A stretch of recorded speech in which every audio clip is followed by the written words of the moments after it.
Fala, galera! Sejam muito bem-vindos a mais um episódio do Cast Flow, podcast aqui da TexFlow. Inclusive, belo nome. Belo nome. Belo nome, Qual adorei nome? o nome. Cast Flow. Cast Flow. Cast Flow. Interessantíssimo. Onde a gente traz aqui convidados muito interessantes, empresários, empreendedores, gestores, lideranças de movimentos, lideranças de empresas, para trazer aqui um bate-papo descontraído, onde a gente vai trazer assuntos sobre vida pessoal, sobre desafios e, consequentemente, vai te trazer muitos insights aí para você aplicar no seu negócio e também na sua vida. Beleza? Deixa eu ver aqui. Vou me apresentar, eu sou a Amanda Almeida, estou atuando aqui hoje como host ou co-host, a gente não decidiu isso ainda. E estou aqui com meu parceiro, Valeu, Mandinha. meu irmão e sócio, para a gente tocar esse podcast com um convidado muito especial. Que eu vou fazer aqui uma apresentação, vou ler, tá? Então vamos lá, porque a apresentação é longa, a gente deu uma diminuída aí, se é que é possível. Currículo pesado, currículo pesado, interessante. Então vamos lá, sem maiores delongas. É com grande prazer que recebemos ele, que é jornalista e ilustrador de renome, conhecido por ser um dos pioneiros, do jornalismo em histórias em quadrinhos, com uma carreira marcada por importantes trabalhos, colaborando com grandes veículos de comunicação como Folha de São Paulo, Estadão, Catraca Livre, que inclusive é sócio, interessantíssimo isso. Ele também teve destaque por abordar temas sociais complexos através das suas ilustrações e animações, incluindo o aclamado Amarelo do Emicida, também muito legal isso, a gente vai falar sobre isso, que passou aí na Netflix. E, além disso, é fundador, hoje, da Salve Studio, onde continua inovando agora também no mundo dos games. Então, seja muito bem-vindo, Alexandre de Maio. Obrigado Obrigado pelo convite aí. A gente que agradece. Antes de começar, eu vou entregar para você um presente da Nine Óculos, que é um parceiro nosso. Poxa. Eu tô aqui com o meu, Vinícius. Yes. Adoro óculos. Dá licença, valeu, bom? Nine. Opa, gostei, hein? Valeu. Gostou? Os caras são bons. Fileira. Inclusive, Os tem caras são bons, desconto de 15%, não é isso? Puxa o QR Code. QR Code vai estar na tela, o link vai estar na descrição. Então, entrem lá e aproveitem. Obrigado, Nine. Valeu. Gostei. Estileira, né? Elas são Tipo de óculos que eu bons, gosto. Que bom. Então, vamos lá, vamos bater papo. Acho que a gente pode começar com você contando um pouquinho, até para a audiência entender quem é o Alexandre de Maio, contar um pouquinho ali da sua trajetória, como é que foi, de onde você veio. Cara, eu sou aqui de São Paulo, né? Então, nasci aqui em São Paulo e comecei minha carreira lançando uma revista de rap. E junto com quadrinhos na época. E aí isso deu muito certo quando saiu, em 99. E eu tava com 20 anos ali. E aí eu montei uma redação, fiquei 10 anos trabalhando com cultura de rua, aí tinha 4... Isso com seus 20 anos você montou? Montou é modo de dizer, né? Na verdade... Você iniciou nisso, né? Isso, eu tinha uma ideia maluca e sem ter nenhuma noção exatamente do que estava fazendo, mas eu sentia que era uma época que o Racionais tinha vendido 1 milhão de discos e tinha muita gente a fim de saber sobre rap. E eu consumia os quadrinhos americanos, que tinham quadrinhos e matérias no final. E eu tive a ideia de fazer um quadrinho de rap, que tivesse uma letra de rap, contasse uma história real, e que tivesse matérias. E na época as matérias saíam muito com preconceito, com nome errado. Só que eu não tinha noção nenhuma, assim, não é que eu estudei jornalismo, foi meio intuitivo, puro, eu né? quis fazer uma revista que eu queria ler na época e não tinha na banca. E aí a gente lançou, aí eu achei um cara que já tinha feito umas revistas, enfim, ele topou tentar fazer esse primeiro número, que na minha cabeça era só o número que ia sair, olha lá. E aí quando saiu, explodiu, assim, no Brasil inteiro vendeu muito, e a partir dali, a primeira edição, ela sumiu de todas as bancas do Brasil, vendeu mais que a Trip na época. Então era uma demanda muito reprimida, porque eu sabia que todo mundo aqui em São Paulo já ouvia rap, já tava louco por isso. É forte em São Paulo, e devia estar no Brasil inteiro também, só que não tinha nada que se comunicasse no Brasil inteiro. A MTV naquela época só pegava em São Paulo, as rádios eram locais, e matérias em grandes jornais praticamente não saíam. Sim. Então eu sabia que tinha uma certa demanda reprimida, igual a eu, devia ter um monte de gente querendo ler. E foi o que aconteceu. Quando saiu na banca, deu muito certo, eu montei uma redação ali na Casa Verde, né, pra produzir as revistas. Aí comecei a lançar outras revistas, lancei uma revista de grafite, cheguei a ter 4, 5 títulos na banca no mês. Meu, que legal. Montei um Tudo, festival. assim, tudo aprendendo sozinho.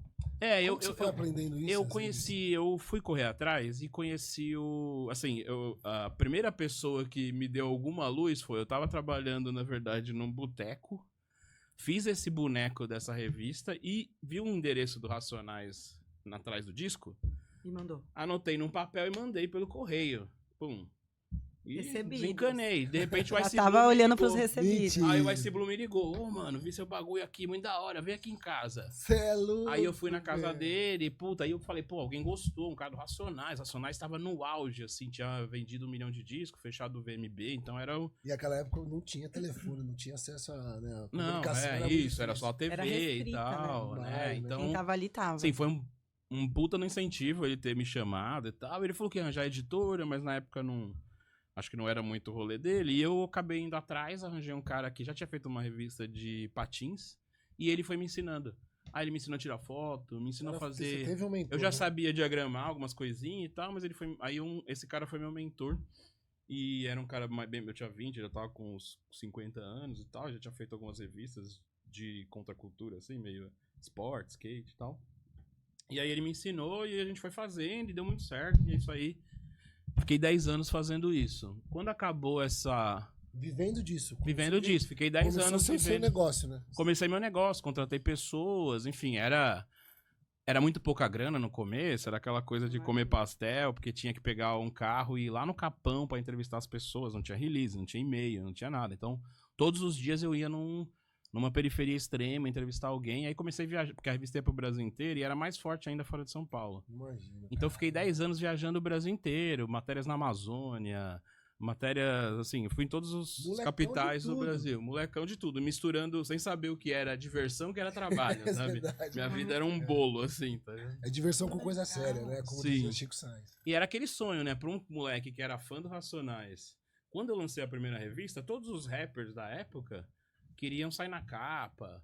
Então, assim, eu passei de fã a conviver com os caras que eu era fã, e pra alguém Nossa, de 20 imagina. anos era Imagina, incrível. cara, que loucura. E eu tinha convite pra ir pra todas as festas, viagens e tal. Então foram 10 anos, assim, muito, muito legais, muito intensos. E aí depois, quando acabou essa onda, eu comecei com o Catraca Livre, ali junto com o Gilberto de Menstein e tal, e com a Érica. E aí comecei Isso foi uma quando? outra em 2009. Porque aí a internet já tava forte, Já tava andando. existia um rap monopólio. Deu um pouco de força também no movimento. você- Isso, era uma época que o rap também tava numa certa baixa, mas não foi muito por isso, foi mais porque a Abril fez um movimento nas bancas de criar um monopólio de distribuição de banca e colocou uma taxa, e a revista ia ter que ser R$30, e aí ia ser para outro público. Aí é de- Porque eu cansei de viajar ao Brasil e chegar numa casa no interior do Maranhão, onde o cara só tem o colchão dele e a parede é de pau a pique, é de barro, e ele tem a coleção da revista, sabe? Então, tipo, até hoje eu recebo gente que manda foto porque tem a revista. Então a revista tinha um Qual o nome da significado. revista? Rap Brasil. Rap Brasil. Mas aí eu tive a revista de Legal. grafite, eu tive a revista Rap Internacional, enfim. Eu sabia que aquilo era muito importante também para as pessoas, né? Na época, era o único veículo nacional, porque não tinha internet. Então foi muito legal. E aí com o Catraca já era essa época da internet, eu migrei, né, de um veículo impresso para começar a fazer. Eu Uma sempre bagagem, gostei né? de... com a A bagagem de faculdade da vida jornalismo e né? tal. Você fez faculdade de jornalismo? Acabei não Foi fazendo, desenvolvendo acabei... tudo isso sozinho, a vida foi Formado te pela ensinando. Tirei o meu MTB, fiz os processos lá, porque eu tinha publicado já muita matéria, mas eu nunca fiz faculdade de jornalismo, apesar de... Tem muitos TCC sobre meus trabalhos, enfim, dei muitas palestras em faculdade. Não recomendo, assim, eu fui por um caminho que, enfim, eu não tive acesso e acabei tendo que seguir por esse caminho. Vida Recomendo difícil, né? super as pessoas fazerem, porque se aprender na marra, Você provavelmente precisa leva dedicar. muito mais tempo e dá muito mais trabalho do que você fazer uma faculdade, mas também a faculdade de jornalismo, ela é muito superficial. O jornalismo você tem que ir nos lugares, você tem que conhecer. Então, a faculdade de jornalismo, ela é... Alguns países, tipo a Inglaterra, nem tem faculdade de jornalismo. Você quer falar sobre medicina, você faz curso de medicina, sabe? Então, jornalismo é uma técnica até meio simples de se aprender. O problema é o que você faz com ela depois, como você aplica e tal.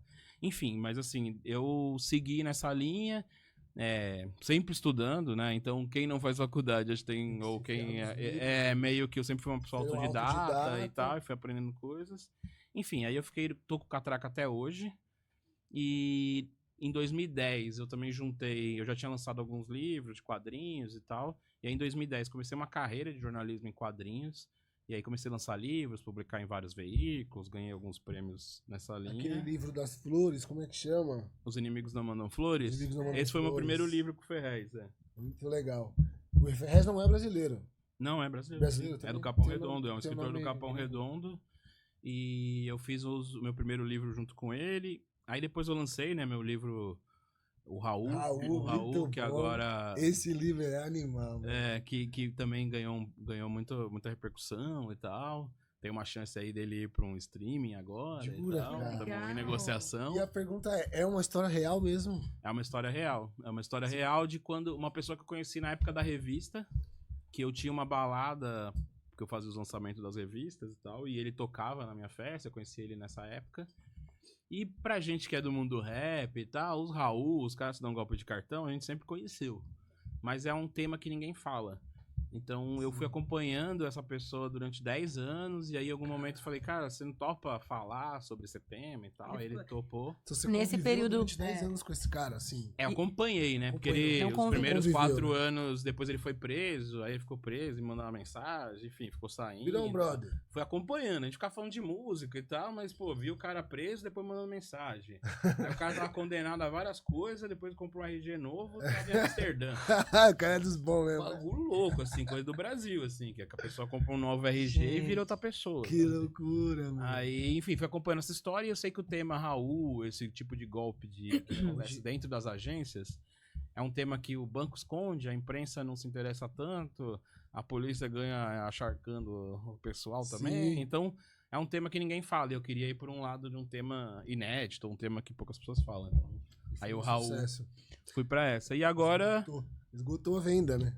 E agora assim eu comecei, aí depois dessa fase, lancei muitos quadrinhos, fiz muitas coisas.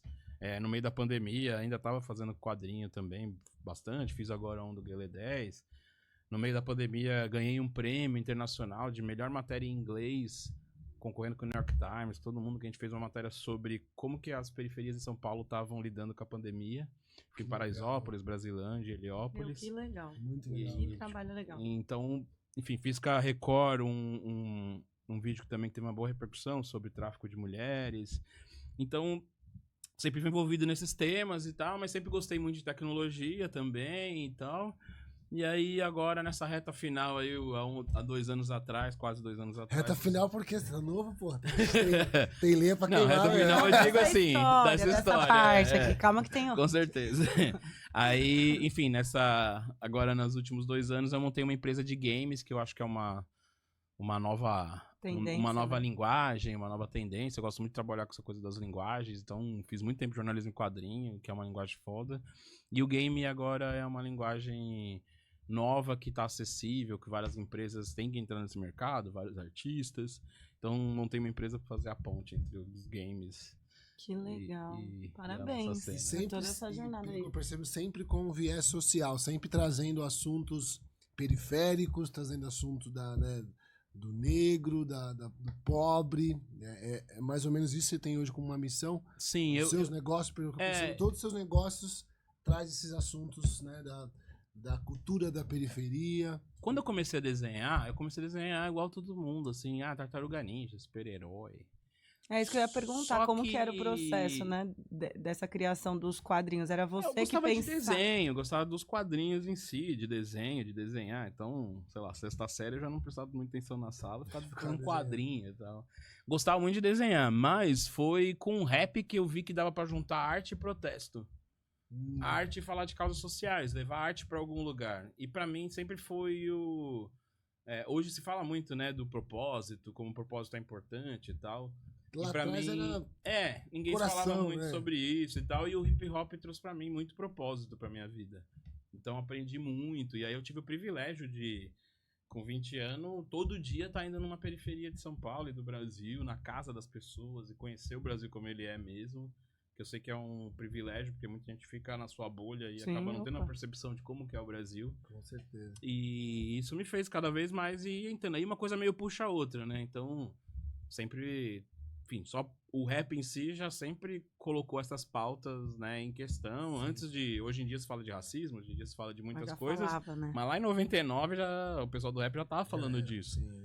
Mas assim, aí depois tudo foi meio que uma consequência. E aí um trabalho nessa área acaba puxando o outro, né? Então fiz sobre exploração sexual infantil. Foi um dos meus primeiros quadrinhos, né, de jornalismo em quadrinhos. Te exigiu uma investigação também. Exigiu, a gente foi para Fortaleza, foi uma pauta feita em Fortaleza, que era o Polo, com a chegada das obras da Copa do Mundo de 2014. Então a gente ficou lá, fez várias fizemos várias investigações, fomos em muitos lugares, conversamos com o poder público, foi em um monte de lugar. Enfim, tá na internet, na pública, Meninas em Jogo, quem quiser acessar. É uma matéria que fala um pouco sobre a falta de estrutura do Estado para proteger as mulheres e tal. Que legal, que bacana. Muito interessante. Quando você entrou ali, né, na parte do Catraca Livre, como é que foi isso? Você Cara, entrou Você fundou ou você hoje é sócio do Catraca Livre? Como que foi esse movimento até você chegar ali, né? Ou até chegar aqui, que ainda existe, eu tava numa entre-safra entre ter terminado a revista, eu tava fazendo um jornal sobre literatura marginal, de periferia, distribuído em saraus. E aí eu acabei conhecendo um cara que era filho do Gilberto, e meu trabalho acabou chegando na mão dele, e o Gilberto gostou muito, na época ele escrevia na Folha e na CBN, ele gostou muito dos quadrinhos. Por esse viés, né, de periferia e tal, ele achou meio diferente, me chamou, a gente começou a trocar ideia, e ele tava com a ideia do Catraca Livre, ele tinha o site dele, e eles estavam começando a fazer o Catraca Livre de uma forma bem simples, tipo um blog e tal. E eu já, com a revista, eu já tinha um site em Flash antes do YouTube com vídeo reportagem, eu já tinha trabalhado no MySpace, né? Eu já conhecia muitas coisas de tecnologia. E eu vi o site dele e falei, meu, tá muito ruim, dá pra fazer isso. Ele falou, caramba, que legal e tal, tô começando. Vem comigo, vem começar a trabalhar comigo aqui e tal. Mas a ideia inicial do Catraca Livre era o quê? O Catraca Livre até hoje é a gente democratizar o acesso das pessoas ao que tem de cultural na cidade, a preços baratos e acessíveis. Sempre foi esse o intuito do... Esse foi o nosso jornalismo comunitário, que mostrasse o potencial que tem dos lugares e com a problemática que às vezes a pessoa está do lado do céu e não sabe a programação dele. A gente via os próprios... Se você for falar das classes mais altas, tinha os alunos ali daquele colégio ali atrás do MASP que não ia no MASP. Então, às vezes a falta de informação ou ter toda a programação cultural em algum lugar e fazer uma curadoria legal faz muita diferença para as pessoas conseguirem viver na cidade e tal. Então a gente sempre foi esse foco. Com o tempo a gente virou um portal, fomos pensando em estratégias para isso se tornar sustentável, porque fazer jornalismo cultural no Brasil é muito difícil. Talvez hoje a gente tenha uma das maiores redações do Brasil, porque quase não existe mais veículos focados em cultura e tal. Então a gente foi modelando o negócio, aprendendo com a internet para deixar uma coisa sustentável. Então a gente aborda hoje algumas matérias de serviço, de saúde, de educação, que tem a ver com o bem-estar da vida da pessoa. Assim. Que interessante. E aproveitando, né, que a gente ainda está nesse tema de Catraca Livre, você falou, né, de todo esse movimento, qual era, e até hoje, né, essa transição de equipe? Quem que tocava esse negócio? Quem tá por trás de vocês? Você sozinho não fez tudo isso. Né? Não. Ninguém com certeza. faz, né? A gente, quando começou, eram umas 6 pessoas, né? Era eu, Gilberto e a Érica, assim, como um núcleo mais central ali. Todos jornalistas e tal. Aprendendo um pouco com tecnologia, com aquela coisa. Os 6 jornalistas. E depois 6 jornalistas. A gente foi crescendo, a gente chegou a ter 38 jornalistas e um cara da administrativa.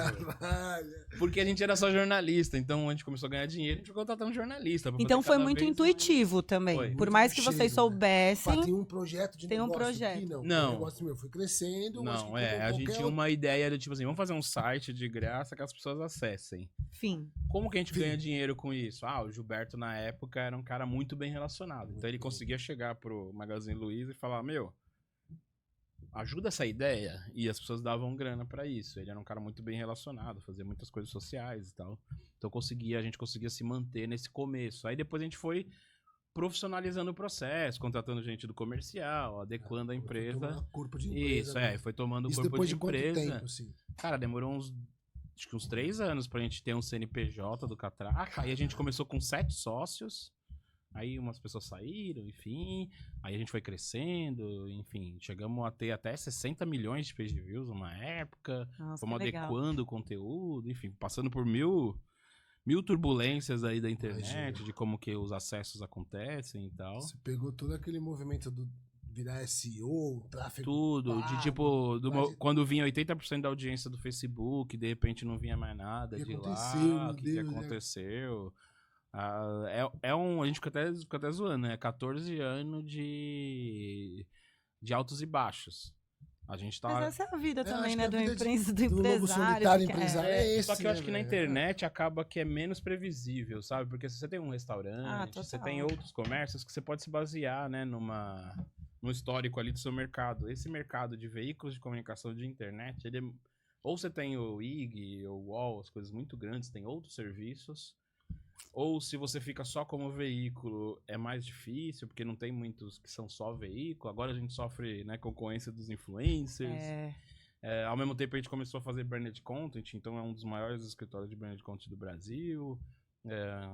Enfim. Conta um pouco sobre essa frente.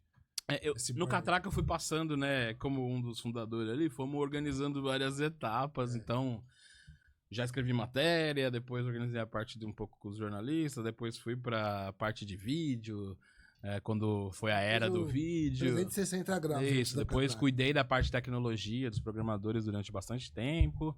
E aí nos últimos, 5 anos eu tô na parte de branded content, produzindo os conteúdos para as marcas, de projetos que o Catraca pega da área comercial. E também faço um pouco da área editorial dos vídeos mais de inovação, os vídeos com formatos novos, e esses pouco nessa área. Quando você diz, você leva o projeto para essas empresas ou elas te buscam você para falar, olha, eu vi que você falou desse assunto, eu quero que você... Tem as duas, a gente tem uma equipe comercial, então tem os dois movimentos, né? Algumas empresas acabam procurando a gente porque viu um projeto que tem a ver com eles ou considera a gente, né, um veículo para falar sobre aquele assunto, mas também a gente tem uma equipe de venda que está na porta das empresas oferecendo ideias, projetos, existem os dois movimentos. Você sentiu que essa demanda aumentou, considerando hoje o SG, né, as empresas querendo se adaptar um pouco a essa diversidade, né, o movimento social, né, você sentiu que aumentou essa demanda? Eu acho que com certeza as empresas hoje têm uma preocupação social, uma preocupação de inclusão, de sustentabilidade muito maior que no passado. Sim. Né? Acho que o ESG vem para meio organizar essa história. Só que ainda, eu acho que é uma coisa ainda que é uma galera que hoje tá no marketing e tal, começou a olhar para isso. Então, é uma coisa que ainda tem muito para crescer. E só tá nas grandes corporações. Isso, só tá na mega corporação. Acho que ainda os médios e pequenos ainda não olham tanto para isso. Eu acho que mas é um processo que eu vejo assim com bons olhos de estar numa evolução, das pessoas entenderem que, né, a empresa está na sociedade, tem uma responsabilidade, que se todas as empresas se engajassem em causas sociais, o Brasil era diferente. Eu fico perguntando, né, cara, será que o governo poderia sim, né, fomentar um pouco mais isso, né, cara? Com certeza. Porque aí vem sempre do particular, vem sempre do poder privado, né? Buscar um pouco dessa questão social e o governo poderia falar, pô, você faz isso, eu tô te incentivando. Toma aqui. Mas eu acho que ele podia muito também fazer esse incentivo para as empresas. Então, exatamente. Tipo, não para o movimento. Não, o movimento ele existe, com ele ou sem ele, né? O governo poderia muito bem ele fomentar muito mais as empresas que se adaptem ao ESG, ou para uma isenção fiscal, ou para uma desburocratização de alguma coisa, sabe? Então a gente vê muito que sai muito do privado, ou dos movimentos do terceiro setor, né, ou das empresas, mas você percebe que o poder público ainda fica sempre atrás, né? Não sei, pela troca de 4 em 4 anos troca os caras e começa com alguém, depois dorme de novo o projeto, sabe? Acho que é meio a ineficiência, né, da administração pública de conseguir fomentar esse tipo de coisa.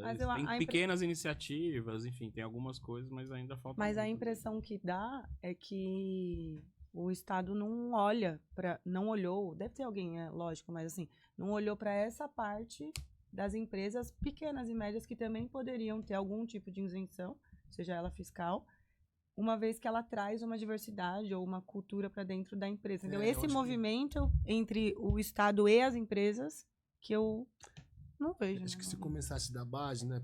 Porque até esse assunto chegar em Brasília, eu acho que a base tem que começar, né? Se Quando a gente fala movimentar, né? do movimento da cannabis, começou de baixo para bater lá em cima, mais ou menos esse movimento, né? Mas já teve no passado a Secretaria de Diversidade. Tem. Sim, Foi eliminada. Exatamente essa questão cíclica de governo, cada 4 anos muda o governo, fala, acaba com essa secretaria, só isso, só dá despesa. Isso. Então, Então falta uma continuidade de trabalho, falta essa também uma continuidade. cobrança, são acho que muitos fatores Mas de mesmo. qualquer forma a gente vê que é uma demanda que tem crescido muito, né? Lá dentro da empresa a gente vê, temos um pouco dessa regra também da diversidade, né, mas tem os nossos movimentos não tem uma sociais coisa também, muito... mas é muito nós do nosso coração fazer, Sim, né? sim. Mas tem parte da gente. empresário que não tem tempo para isso, né? E agora é legal Nem que olha pra dentro isso. do ESG você tem umas regras claras ou um norte claro do que é legal fazer, onde que o ESG contribui para as ODS mundiais. Então, eu acho que agora tem um norte um pouco melhor para as empresas, onde ela pode focar agora. Então, assim, essa preocupação social, eu acho que ela anda para frente e para trás, né? A gente tem alguns avanços, alguns retrocessos, né?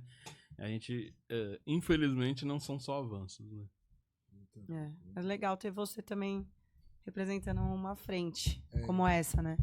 E aí, só mudando um pouquinho de assunto para falar do que hoje você está fazendo, né, atualmente, que é novo, que é a parte dos games, a gente queria conversar bastante sobre isso, entender em que momento você olhou para esse universo e se arriscou. Que eu acho que é um arriscar, né? Uma vez que é um negócio novo, é tudo novo para todo mundo, né? Como foi isso? Eu vim acompanhando o mundo dos games há um tempo. Sempre gostou? Eu sempre gostei, joguei. Sempre jogou, sempre foi dos games. E tinha estudado 3D no passado e tal. E aí eu vi que o mundo dos games era muito inacessível, porque era muito caro fazer um jogo e tal. E isso foi mudando. E aí há 2 anos atrás, essa tecnologia estava mais madura e tal. E aí eu também estava no momento que eu já tinha feito muitas coisas de quadrinho, lançado livros aqui no Brasil, fora. Tinha feito muita coisa com Catraca Livre também. E queria algo novo, tava pensando em fazer algo novo. E aí eu vi essa oportunidade no mundo dos games, que dá pra produzir game no Brasil. Tem uma questão de representatividade, de assunto, que eu acho muito importante. A gente só consome jogo gringo e não tem nada nacional. Eu vejo todo mundo jogar, eu acompanho o mercado, então o maior público de games são mulheres acima de 55 anos. Sério? Que jogam Candy Crush, velho. que jogam Palavra Cruzada. São os gamezinhos. Então hoje você tem desde a criança até o idoso jogando Todo mundo game, consumindo. diferentes Então um games. percentual alto dessa acima de 50 anos de pessoas que jogam. Pode ver. Qualquer mulher que você conhece acima de 55 anos, pergunta A pra mãe ela. não, mas acho que a tia Beth deve jogar. Pode perguntar que é quase 90% depois, joga. Mas é isso, o game hoje ele é uma linguagem e um conteúdo consumido por todo mundo. A única coisa é que a gente não tem conteúdo pra essas pessoas. Então a gente tá consumindo coisas de fora. É como se a gente só ouvisse filme gringo, só ouvisse música internacional, só visse vídeo feito nos Estados Unidos. Né? Tudo que é de fora é melhor. Mas assim, aqui a gente precisa produzir coisas também, aqui, claro. Né? Então, mas tem uma barreira, né, de entrada, eu acredito. Comecei um pouco com essa ideia. Falei, vou tentar fazer um jogo. E aí eu fui buscar algumas coisas. Eu ia começar com uma coisa mais pessoal. Na verdade, eu não tava pensando que a coisa ia crescer tanto. Então, falei, vou começar a fazer um jogo, vou aos poucos fazendo, demora 2, 3 anos pra fazer um jogo, você vai lá fazendo. Assim, meu. Um jogo grande e maior é demorado. Várias fases. Fases. Nem é tão grande, né? Porque eu não tenho nem dinheiro. Mas a gente tá falando da maior indústria, a indústria com mais grana do entretenimento, né? Maior que a música, maior que o cinema. Então, um jogo que a gente vê lá custou $400 milhões pra fazer. Cara, esse assim, tipo, essa GTA, é a média. Tipo, um GTA não, GTA é 2 bilhões. 2 bilhões? Bilhões. Então, assim, pra desenvolver. Pra fazer o jogo, o lançamento. É por isso, por conta de fases. É isso? Mas, o jogo ele vai se atualizando. Tudo. O pacote todo. desse valor, o que tá relacionado a desenvolvimento? boa parte, assim, de mão de obra de pessoas fazendo Ah, sim, aquilo? um jogo tipo GTA, ele tem 5.000 pessoas fazendo o jogo. Porque ele é muito real. Só também, animador né? tem 300, Caralho, 400. que É um bagulho loucura, assim, que é loucura. gigante. O mundo dos games é gigante. É uma indústria que tem mais grana. E até por isso que é difícil contratar aqui no Brasil, porque todo mundo que é bom vai trabalhar pra gringa e fora. tal. Mas tem um mercado gigante. Então a Unreal começou a fazer maquete de prédio. Aí os cenários de TV. É que aqui no Brasil a gente tem poucas TVs com esse cenário. Tem a Record e a Globo. Mas você pega nos Estados Unidos e na Europa, você tem 2, 3 mil canais usando os cenários e tem uma demanda sobre os profissionais gigante. Então, enfim, eu fui vendo esse mercado, vendo que era possível. Comecei a fazer um primeiro jogo, só que esse jogo deu muita repercussão. E aí, com esse jogo, eu consegui uns patrocínios, e aí eu consegui estabilizar um pouco melhor a ideia da empresa.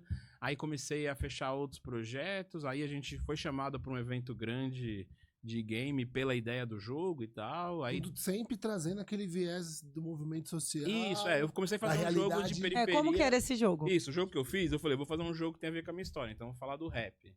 Ah, o que é o novo hoje no rap? É o trap. Então eu fui pegar um dos fundadores do trap, que é o Da Lua, que é um cara que tem 15 anos de carreira e tal. Peguei ele e fiz um jogo nele em São Paulo. Que era o que o jogo? O jogo é meio futurista. Eu fui querer pegar uma coisa que é mais comum do mundo dos games, pra não inventar tanta roda e tal. Então é um jogo em São Paulo, uma São Paulo futurista. Um futuro próximo em que uma nova pandemia transformou as pessoas em zumbi e que o governo contratou uma milícia para cuidar da segurança pública nas ruas e ter um toque de recolher, e a música tá proibida há 2 anos. E esse artista ousa fazer um show e começa a publicar cartaz na cidade, e o jogo todo é ele saindo da periferia, indo pro centro fazer esse show, e a milícia tentando impedir todos os problemas que a gente tem na cidade, assim, um paralelo um pouco ao desafio do artista, que não é tão fácil, né, conseguir fazer as coisas e tal. E aí usando tecnologias como MetaHuman, tecnologias de ponta pra fazer isso. Então eu comecei a fazer esse jogo, só que aí as coisas foram acontecendo. No primeiro evento, o Fortnite já apareceu e convidou a gente pra fazer um jogo. Aí eu encontrei a Adriana da Feira Preta, que é Adriana Barbosa, uma das maiores empreendedoras do Brasil. Eu encontrei ela e eu tinha uma ideia do jogo que era recontar a história do Brasil, com as grandes guerras e tal, e uma delas era recontar a história de Zumbi dos Palmares no mundo dos games.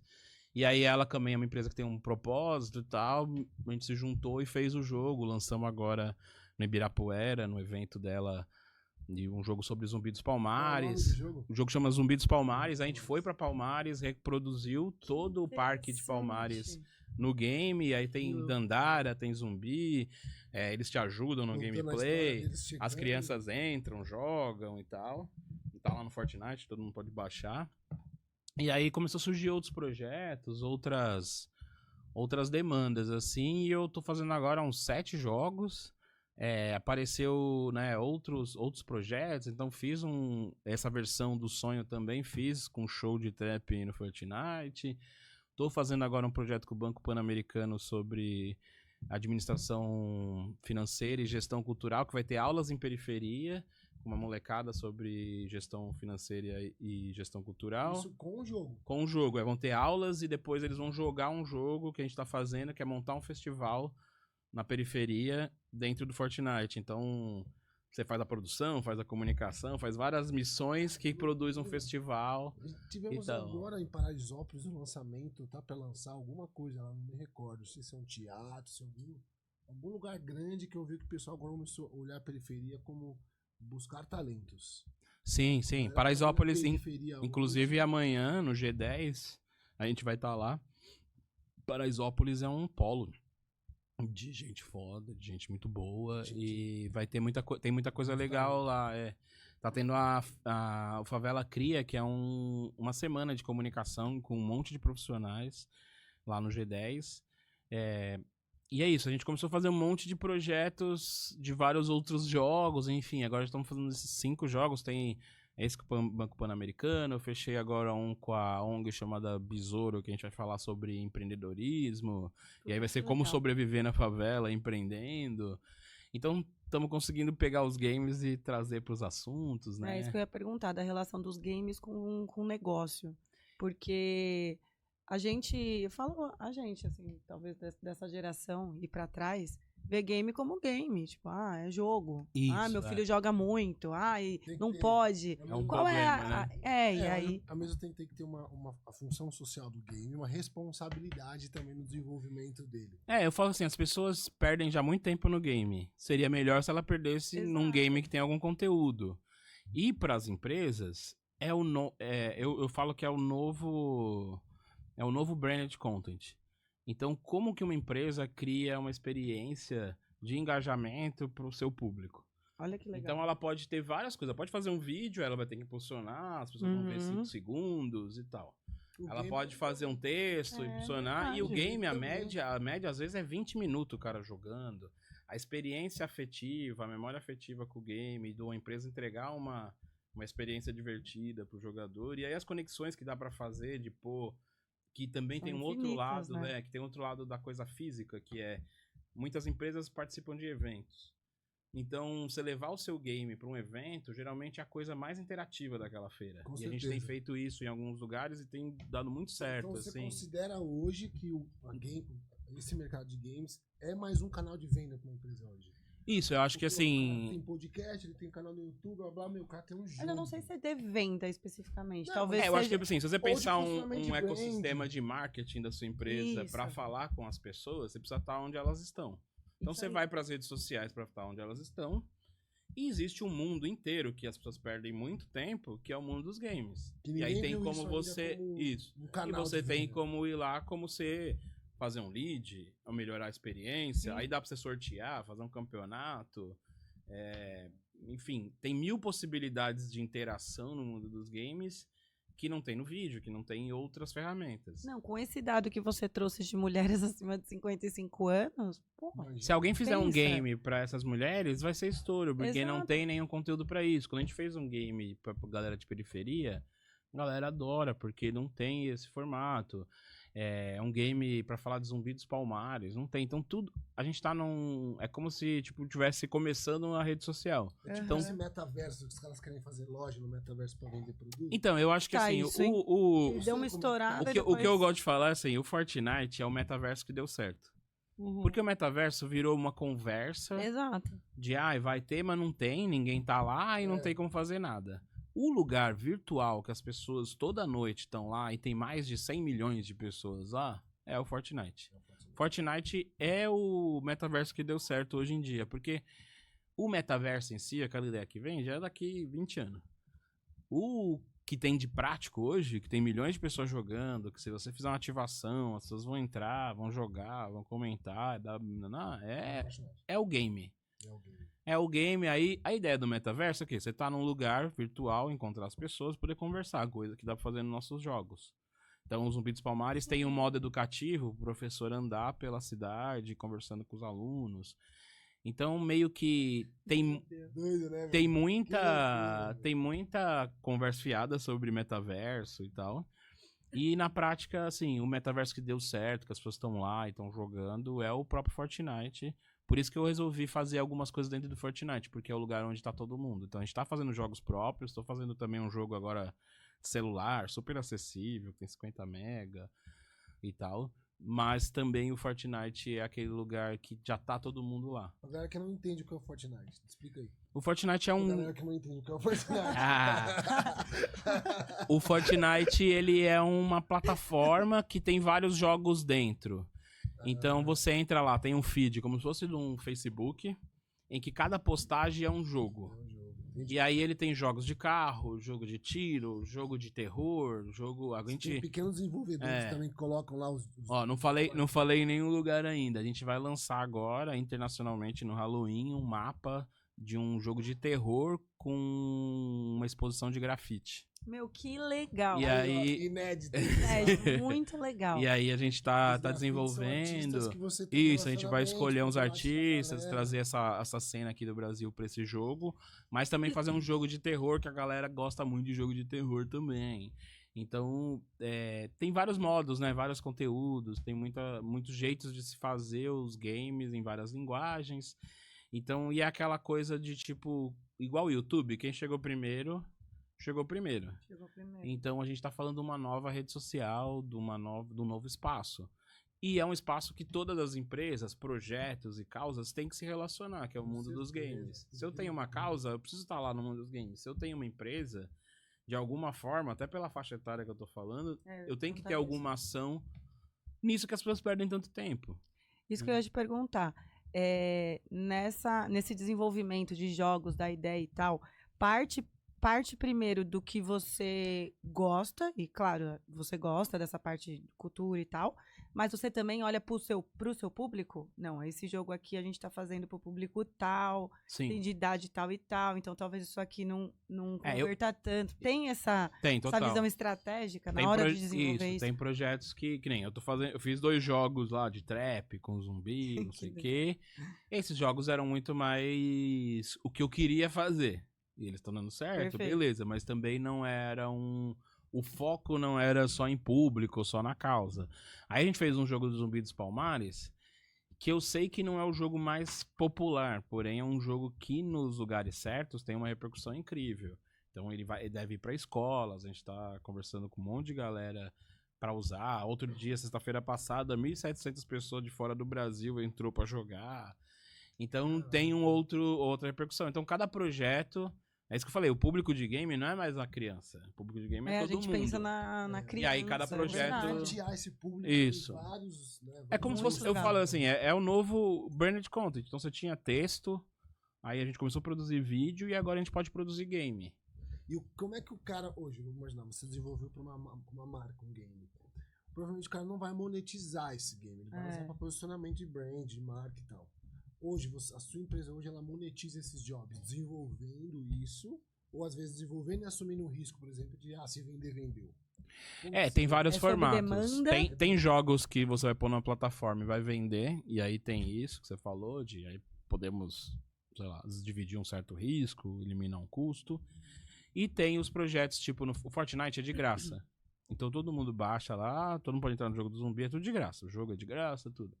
Aí tem marcas que você pode inserir dentro do game. Então lá no Fortnite eu tenho um outdoor, um banner de uma empresa. Entendi. E aí a quantidade de acesso gera uma certa visualização que eu consigo fazer isso. Eu posso pôr uma captação de lead, eu posso pôr... Você consegue monetizar de várias formas. Tem várias formas. Se eu tiver um volume alto de pessoas jogando, que é isso que eu tô fazendo agora com os MCs, um volume alto de pessoas jogando, ele paga por acesso ao Fortnite. Então, tipo o YouTube. Então, se você produzir um conteúdo que tem uma boa repercussão, você também vai ter uma grana direta dali. Então, mas eu acho que imagina que assim, essa grana que vem direto do game não é geralmente o business da empresa. Então, eu acho que a empresa acaba olhando, as marcas vão acabar olhando o game muito mais, eu acho, como um viés de experiência. Certo, né? Como eu produzir um vídeo, sabe? Eu preciso produzir um vídeo pra minha empresa e colocar na rede social. Eu preciso produzir um game e colocar. É algo para construção de marca. De experiência. De experiências, ou um lançamento de um novo produto. Comprar aquele produto. Isso, o próprio game ele pode comprar ou pegar ali um desconto que ele... que a gente tá fazendo uma ação lá que o cara pega um desconto, pega um código no game e vai na loja e tal, sabe? Olha que legal. Então, dá pra você fazer isso. Eu não lembro. Dos Pokémon que você ficava caçando no shopping. Aí tinha caça aos descontos, tinha loja que lançava. Não é que tinha. A gente tinha um contato, o Thiago. É Thiago? Que a gente começou a flertar com isso, né? Com essa parte de... fazer 3D, né? De 3D. E aí eles já estavam fazendo isso para as lojas. Então, linkar isso nos games... Era uma startup, né? E às vezes, assim, a empresa, geralmente, ela precisa criar assunto para as pessoas se relacionarem com a marca. E isso é muito difícil, geralmente, para a maioria das empresas. Porque ela quer vender produto direto, ou ela quer fazer um conteúdo, mas... poucas marcas são marcas publishers mesmo, conseguem produzir conteúdo. Então, o game é um jeito também... de você produzir um conteúdo legal, sem precisar na sua empresa ter uma equipe, e algo que você vai poder ativar de várias formas. Então, a gente tá com um projeto lá, então a gente fez várias vezes, trouxe influencer para jogar o jogo, levou o jogo num evento, e aí uma galera jogou e faz stories. Então o game acaba, diferente de às vezes de um vídeo ou de outros conteúdos, você consegue ativar ele muitas vezes, assim, é o mesmo conteúdo de diversas formas, sabe? Que interessante. E você falou de conseguir colocar um outdoor dentro do... Isso já tá acontecendo. Já. Que tipo de marca se vincula? Acho que depende do projeto. Que nem no projeto do show de trap em São Paulo, a gente tem marcas tipo a Cavaleira, marcas de roupa de streetwear.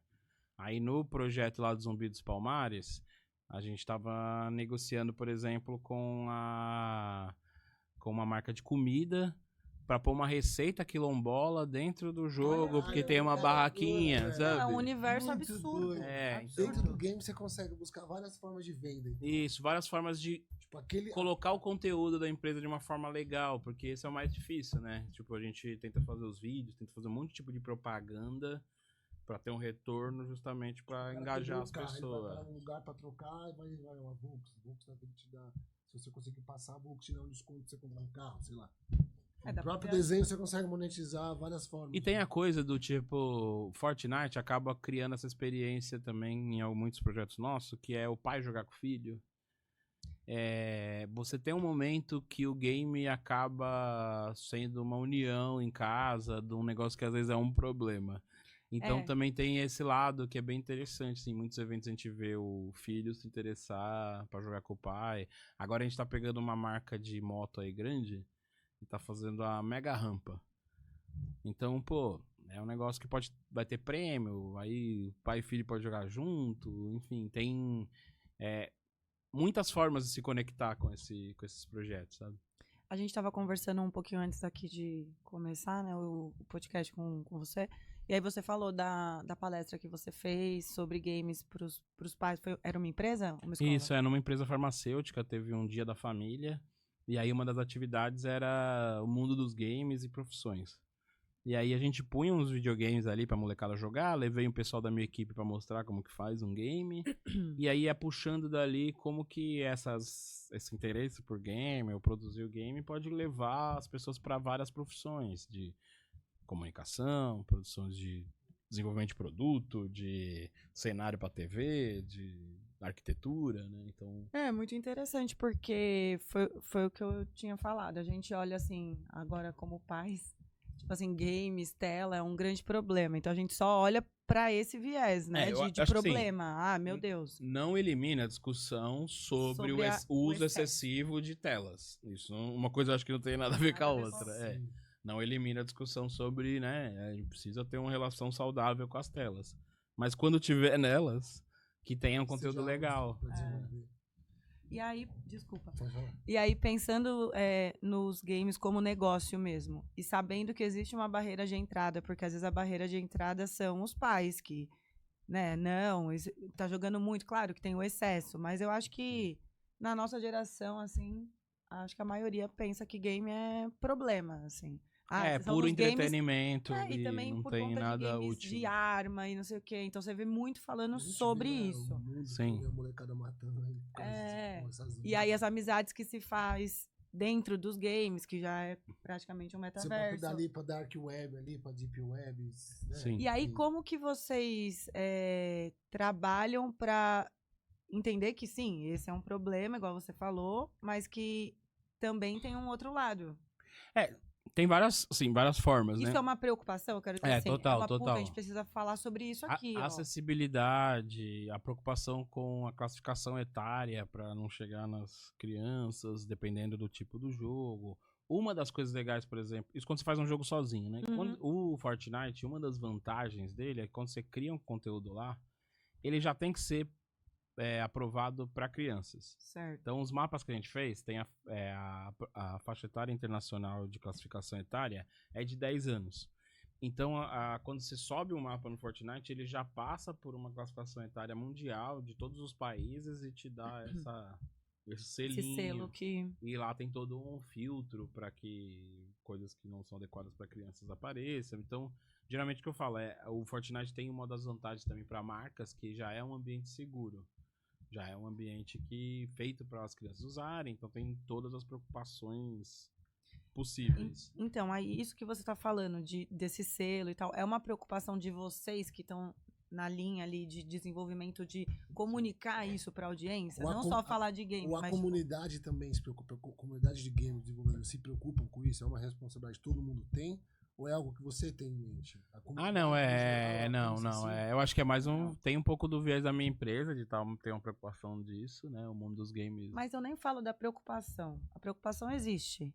Eu tô falando disso que você acabou de me explicar, de, pô, tem um selo, existe um jogo que agora é do Quilombo dos Palmares, que então é educativo e tal, porque às vezes a barreira de entrada para um jogo infantil são os pais. Você se comunica, vocês têm essa preocupação de se comunicar para explicar que o jogo não é só um problema. Tem uma oportunidade, tem trabalho. Tem... Esse jogo, por exemplo, do Zumbi dos Palmares, a gente fez ações em Fortaleza, com escolas, a gente fez evento, fizemos muitas coisas, porque esse é um projeto que tinha esse viés desde o começo, de tipo... De ser educativo. De ser educativo, de ter uma galera nova jogando, de o professor usar em sala de aula. Então, depende muito do projeto. Eu tô fazendo um projeto agora que é um jogo de carro, de celular, que é pra resgatar músicas. Que legal. Nossa, tal, mas aí é um joguinho mais abrangente, eu diria, assim, né? Não é, aí vai ser, talvez a classificação etária dele fique um pouco mais alta. Então depende muito de cada projeto e o que tem naquele projeto, né? Então tem projetos que nem tô fazer essa mega rampa. É isso, é um projeto que não vai ter classificação etária mais baixa possível, porque não tem nada ali que seja ruim. Ao mesmo tempo, é isso, tem uma preocupação por projeto, sabe? E aí cada projeto tem um jeito diferente. E pensando ainda no negócio, né, de games, vocês fazem esse estudo desses influencers, porque tem uma galera, né, que fica ali jogando, comentando, não sei o que lá. Então você faz esse movimento com essas pontes para conseguir fazer com que o jogo chegue em mais pessoas? Como que é isso? Isso, total. Depois que o jogo sai, uma das estratégias de lançamento é chamar esses influencers para jogar, levar em eventos, fazer propaganda. São várias frentes. Tem todas as estratégias de lançamento de meio de um produto, sabe? Então você tem uma coisa meio parecida como uma coisa meio como qualquer outro produto, sabe? Aí você pensa... só desenvolver, você precisa criar também outra... Eu desenvolvi um negócio e preciso que todo mundo reconheça. Marketing, né? Geralmente, em projetos de branded content, nos projetos de branded content é isso. Você vai produzir o conteúdo, que de vez ser um texto ou um vídeo, é um jogo. E depois você vai fazer uma campanha de awareness. Aí eu geralmente vendo às vezes projetos já com plano de mídia, então você vai comprar um mapa, portanto, e eu vou te dar 3 milhões de views, eu vou te dar 5 milhões de alcance, eu já monto trabalho já com isso, então eu trabalho já com um pacote que eu garantindo que entrego o conteúdo e entrego uma divulgação atrelada, uma mídia atrelada, porque às vezes, sei lá, 50 mil pessoas vai jogar, mas 5 milhões vai ver o vídeo. Tem o fenômeno de muita gente que gosta de ver outras pessoas jogarem. Também. Então tem, assim, muitas formas, assim, do conteúdo ser divulgado também. Né?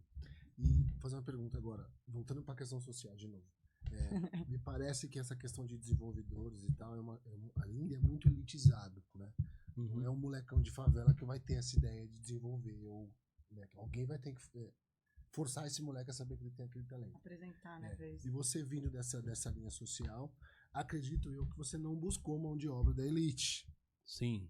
Você foi buscar mão de obra em algum lugar. E aí, como é que foi isso? Como é que foi? Cara, inclusive, assim, eu comecei todo esse projeto, queria deixar aqui um agradecimento aí pro Rafa, que eu comecei esse projeto dos games muito porque eu tinha trocado ideia com uma galera e não tinha fluído muito, e eu achei um maninho do Capão Redondo que fazia uns jogos, assim, mano de quebrada, fazia umas coisas mais simples, mas fazia. E aí ele começou a ir em casa, a gente começou a trocar ideia, ele começou a ir em casa e a gente começou a desenvolver algumas coisas junto, aí eu comprei um computador, enfim.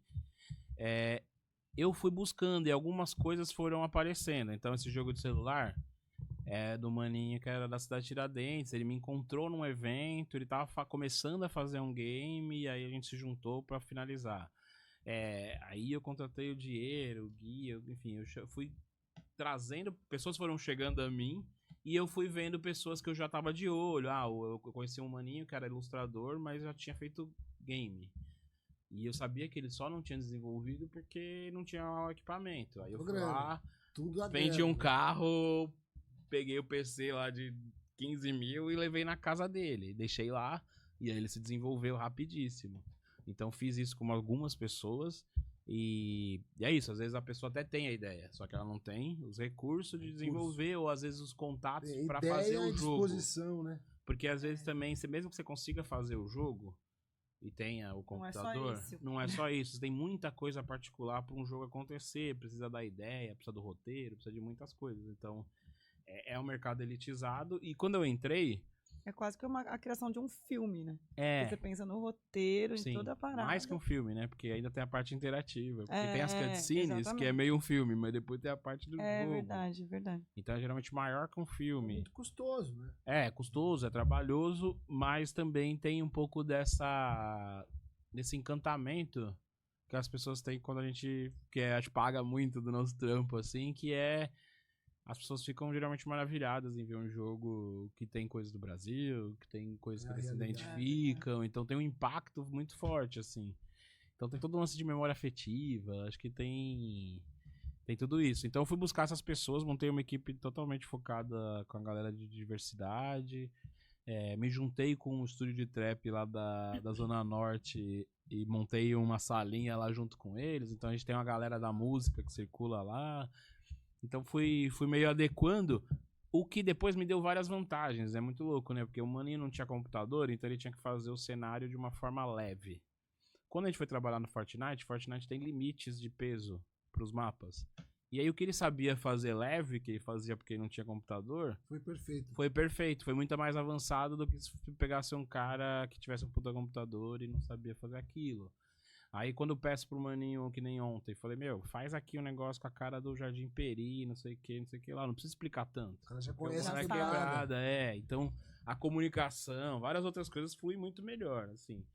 Então, que doido, tem várias vantagens aí nesse formato. Ô Ale, você falou assim, né, formei uma equipe, aí vou entrar um pouquinho nesse assunto.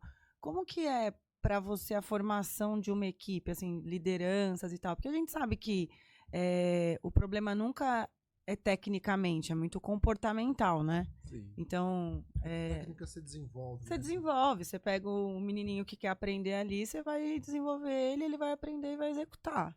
Mas no final das contas, o grande problema, não só de empresas, mas de relacionamento, de tudo, é como a gente se relaciona, o comportamento. Sim, falou tudo. E tanto falando de toda a sua trajetória, que com certeza passa por isso, Catraca Livre agora isso, que é uma equipe, é uma galera que por mais que eles não tenham total consciência, mas é uma galera que se junta para desenvolver algo, Total. Certo? Como que é isso? Como que você chegou a estudar sobre equipe, liderança, foi intuitivo? Em que momento você falou, meu Deus, esse negócio é sério? Nesse processo justamente no processo do Catraca, que virou uma empresa que chegou a ter até 50 funcionários. Então, é uma brincadeira. Eu acabei liderando séria, várias né? áreas ali, e estudando um pouco sobre gestão, a gente tendo consultoria, fazendo muita Como que era o seu coisa na tipo de prática. liderança? Que Isso, e aí aqui na Salve eu tentei colocar todos os meus sonhos de liderança para funcionar, né? Então, assim, o lance de trazer pessoas da quebrada, trazer pessoas que sonhavam em trabalhar em games, tem a ver um pouco com essa montagem de equipe, dar liberdade para as pessoas, dar autonomia, participação no lucro, várias coisas que eu imaginava que numa empresa do tamanho do Catraca é um pouco mais moroso de você conseguir aplicar tudo isso. Eu fui aplicando maior, na minha né? galera ali, e aí, tipo... Assim, eu sempre fui disso que você falou, assim, eu prefiro muito mais um cara, principalmente no mundo dos games, por exemplo, que tá disposto a aprender, que tá aberto a colaborar com as outras, a se desenvolver, do que o cara que manja pra caramba. Cheio de vícios. E já é mais difícil difícil. de lidar. E o game tem sempre coisas novas pra você estudar, então você precisa de uma pessoa muito aberta, ao mesmo tempo focada nisso, porque... estudar coisas também dentro do horário de serviço é um desafio. Como isso funciona e tal. Mas é necessário. Então, eu escolhi muito a dedo. E essa empresa eu só trouxe... Eu tenho um sócio... Quantas pessoas hoje nessa formação assim dos games e tal? Tanto terceiros quanto, assim, trabalhando junto, né? Tem umas 6 pessoas que estão mais próximas, assim. Tem umas 4 fixas. Mas aí a gente vai contratando muitos freelas e tal, porque, enfim, estamos começando a crescer ainda. Né? Mas é isso, eu peguei assim e pus meus sonhos um pouco nisso, assim, de tipo, trazer uma galera com um propósito muito alinhado, todo mundo ali tem o mesmo propósito, então tudo flui muito mais fácil, tudo funciona porque o propósito faz muita diferença na hora do trabalho, na hora do esforço, né? Na hora das dificuldades. E aí me juntei com o Cris, que tem uma produtora chamada Outlaws. Então a gente tentou criar um ambiente muito de respeito, de resguardo, assim, de proteção mesmo um do outro e de incentivo, sabe? É um ambiente que tem muitos artistas, então tá todo mundo um incentivando o trabalho do outro, tem um clima muito, muito legal, assim. Então, ali na Salve eu consegui colocar muitas das coisas que eu aprendi nesse processo, assim, de como gerir pessoas, e tá sendo muito legal, assim. Eu sempre falo que, puta, essa coisa do propósito e as pessoas de periferia têm muita força de vontade, né? Então, no Catraca mesmo, no comecinho, Gilberto, o pessoal só contratava gente da Casper ou de grandes faculdades. Aí eu contratei a primeira pessoa de periferia quando a gente começou, né? E aí depois, puta, o pessoal, não, contrata só a galera de periferia, porque, mano, era de Pirituba e tinha uma garra, era fogo, sabe? Assim, Então, acredito muito nessa gestão humanizada, nessa liberdade com responsabilidade para as pessoas, sabe? No retorno financeiro também.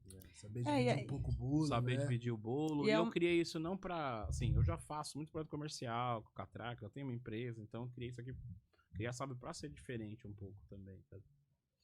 E assim, o desafio que a gente enfrenta, né, na empresa é muito de fazer de fazer os colaboradores estarem afim. Como você não ensina, né, a pessoa a querer estar afim, né? Essa história de você, preciso motivar, não existe isso. Então, quando você pega um cara de periferia que está alinhado com o propósito, a motivação vem, porque a motivação é um motivo para a ação, certo? Sim. É isso. A motivação é um motivo para a ação. E aí, esse motivo para a ação existe.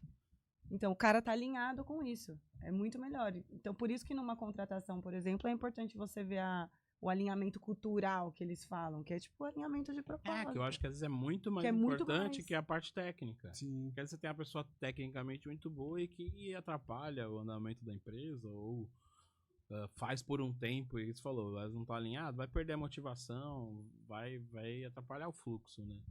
Acho que como você consegue escolher bem cada cadeira ali, né, da sua equipe, faz muita diferença. Eu sei que às vezes tem um desespero, né, de contratar rápido, e tal, precisa resolver isso. mas Fica mais caro, isso, né? contratar errado sai muito mais sai caro, muito dá caro. muito mais trabalho do que esperar às vezes pra chamar a pessoa certa, né?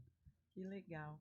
O papo tá Pô, acabando. caramba, acabou. Queria conversar mais. Nossa, a gente nem falou de imposto, né? Deixa pra lá, isso é chato. Mas é legal, um assunto interessante pra falar de impostos nos games, né? Não sei se você tá próximo desse assunto. Tô super, acabou de ser votado o marco civil dos games, né?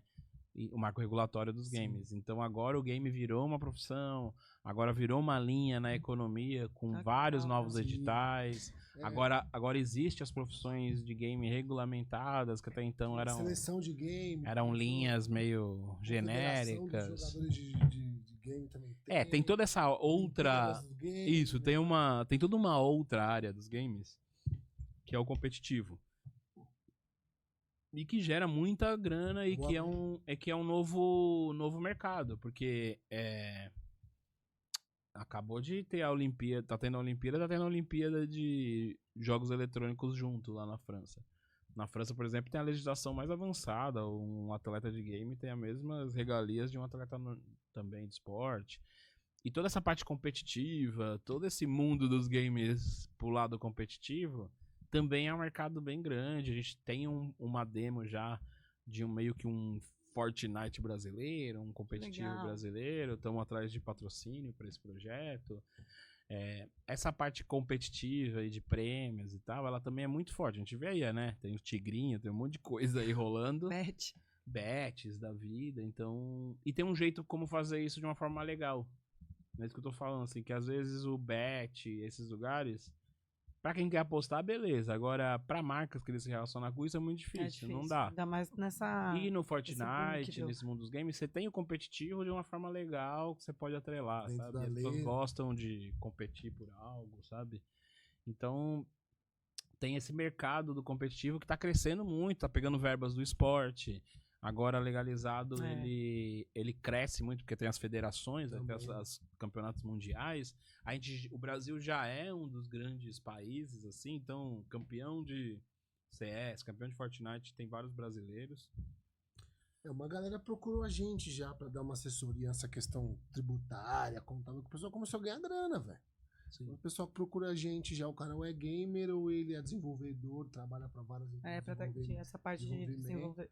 Como a gente já, né, tem bom posicionamento para trabalhar com o pessoal da internet, né, não só influencers, e-commerce, começaram a vir algumas pessoas nos procurar para falar, né, pô, sou gamer, ganho grana jogando gamer e estou aqui abandonado, né, tributário, contabilidade, isso, abandonado. Tem várias, porque como tem os grandes times e essa molecada muito jovem, sem informação, acaba caindo nesses times e é meio desproporcional, porque aí não sabe muito como as coisas funcionam, ficam meio perdidos, ou galera que vai jogando sozinha e não tem acesso a entrar em algum time e precisa se desenvolver. Tem todas... Jabá, que você que é gamer, chega mais. Isso aí, da hora demais. É isso, tem um mercado todo novo pra concorrer. Ô Ale, só pra antes da gente não acabar assim no seco, como você teve uma trajetória muito de abrir mesmo pra passar, né? Assim, você foi precursor assim, de vários movimentos e vários empreendimentos. Eu queria que você deixasse uma mensagem aí pra galera que tá na luta, que tá buscando, talvez não no mesmo nicho que você, mas que ainda assim tá empreendendo. Eu sempre tem trabalhei, desafios, sim, né? eu sempre gostei muito desse lugar da inovação, né? Então, quando eu fiz a revista, era a primeira revista brasileira, aí eu fiz site, enfim, jornais em quadrinho era um dos primeiros aqui. Eu acho que quando você inova, você tem que saber o lugar da inovação. Então, assim, não dá pra você querer inovar e ser popular ao mesmo tempo. Então... inovar tem um custo. Então, assim, se você quer inovar, você tem que saber... Existe uma certa solidão, né? Isso, existe uma certa solidão, existe um certo esforço para quem quer inovar, que depois é retribuído porque você inovou e vai virar referência, mas que no começo, às vezes as pessoas querem inovar, mas também ser popular. Então, são duas coisas que geralmente não estão muito junto. Então, às vezes você precisa inovar para descobrir um mercado, para depois saber o que é popular, né? Mas o que eu gosto de deixar acredita, cara. Acredita. Trabalho. Se você se você tem um sonho, tem algum feeling que algo pode dar certo e aquilo que você gosta de fazer, começa a fazer de uma forma pequena, vai fazendo paralelo ao seu trabalho atual e vai tocando aquilo, para uma hora você conseguir viver daquilo. Então, inovar também é muito energia pessoal. Como qualquer empresa, né? Qualquer empresa você precisa pôr sua energia pessoal para ela dar certo, é o propósito. E inovar, se é numa área que você gosta, ela já vem com o propósito ali embutido, né? Então, te abre muitas portas. Acho que aí depois você precisa saber o que fazer com elas, que aí você falou, trabalhar, estudar o mercado, achar as oportunidades de negócio. Trazer pessoas boas, né? Isso, aí tem um caminho de empresa, mas se você tiver ali no seu coração que você quer fazer tal coisa... E que às vezes, assim, quando eu fiz a revista, o pessoal falava, mano, revista de rap não vai dar certo nunca, ninguém tem dinheiro. O que mais tem? Quando a gente fez o Catraca, a internet não dá dinheiro, só dá acesso. Naquela época, então, 2012, não tinha perspectiva, não vai dar certo. Quando eu comecei a fazer jornais e quadrinhos também, pô, os veículos pagam mal, é difícil achar espaço. Aí agora fazendo game também, pô, game é um... Então, enfim... Com essa trajetória, acabei vendo que as pessoas, às vezes você vai querer conversar muito com muitas pessoas, elas acabam te desanimando. E às vezes você precisa meio mergulhar no seu instinto, no seu sonho, no que você quer fazer e fazer. Porque justamente se é uma inovação, poucas pessoas vão ter referência pra te falar. Então você precisa pôr muito na prática. E eu gosto dessa coisa, assim. Vai fazer um projeto? Não fica estudando 1 milhão de anos. Põe alguma coisa na rua. Põe alguma coisa na rua que o resto depois vai vindo e vai te obrigando a estudar. Feita, né? Porque você põe uma coisa na rua e tudo que vai puxar em cima daquela ideia vai te obrigar a estudar. Coisa que às vezes se você estudar por você mesmo é outro time e tal. Então, pô, a gente pôs o Legal. primeiro jogo na rua, agora tá com 7, enfim. Aí, tá vendo? 100. Se mantém em movimento, né? Se mantém em movimento, as coisas acontecem. Legal. Muito Muito obrigada, bom, cara. viu? Obrigadão Adorei o pela papo. Também, Obrigada, valeu amigo. demais. Prazer ter você Bora. aqui com a Parabéns gente. pela missão aí que você Finaliza tem. aí, ó. Pra você encerrar. Ô, Ale, para nossa audiência e as pessoas que querem conhecer sobre o seu trabalho, conhecer sobre você, onde que elas te encontram, qual o seu arroba aí, já deixa aqui. Vou falar o Instagram que é mais fácil. Mas lá tem tudo. Os Twitter são iguais. Tem o @salve.games, que é da empresa de jogos, e ali Legal. tem os arrobas de todos os jogos. Tem o meu pessoal, Alexandre de Maio, e tem o da Catraca Livre, @Catraca Livre também. Acho que ali você acaba encontrando um pouco de tudo ali que eu faço. Maravilha. Todo sucesso pra você, viu? E não desiste não, continua que tá bom. Continua que você tá levando muita gente. Um caminhão de pessoas. Muito legal. Parabéns. Mano. Valeu. Então é isso, pessoal. Acabamos aqui mais um episódio que foi incrível. Adoramos. Muito legal, muito legal. E esperem os próximos, que a gente tá com bastante ideia de trazer bastante gente interessante que vai trazer muitos insights aí pra vocês. Um beijo Show! e até a próxima.